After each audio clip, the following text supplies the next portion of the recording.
What's going on, everyone? It's Chris Jarzyk, your Southwest Florida realtor here with MVP Realty. I hope you are having an amazing day.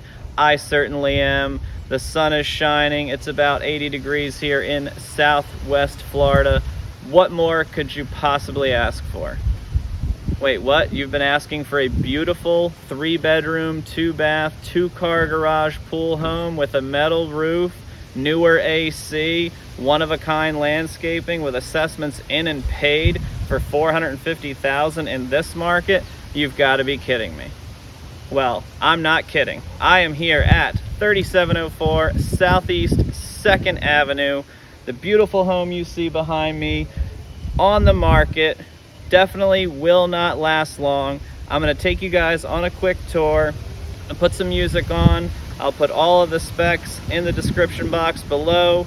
Please get a hold of me as fast as possible.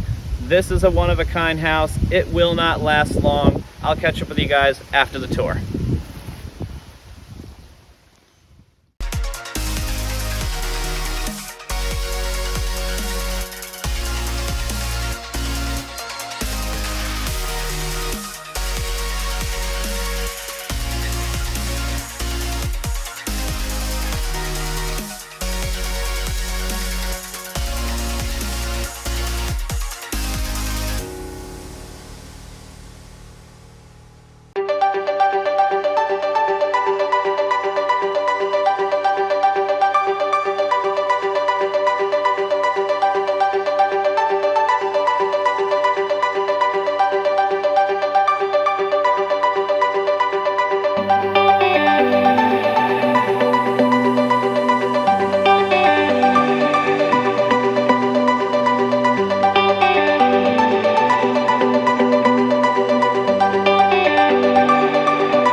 welcome back everyone. I hope you enjoyed the tour of 3704 Southeast 2nd Avenue. Remember, priced at $450,000. It is a hot real estate market right now. This beautiful home will not last long. I'm going to put my information at the top. Call, text, or email me, or you can comment down below and we can get you in here for a private showing. Remember, this home will not last long. There are very few pool homes on the market in this area, in Cape Coral, in general. So, Chris Jarzyk, MVP Realty. Call, text, email, comment down below, and we'll get you in to see this beautiful home. Thanks for watching.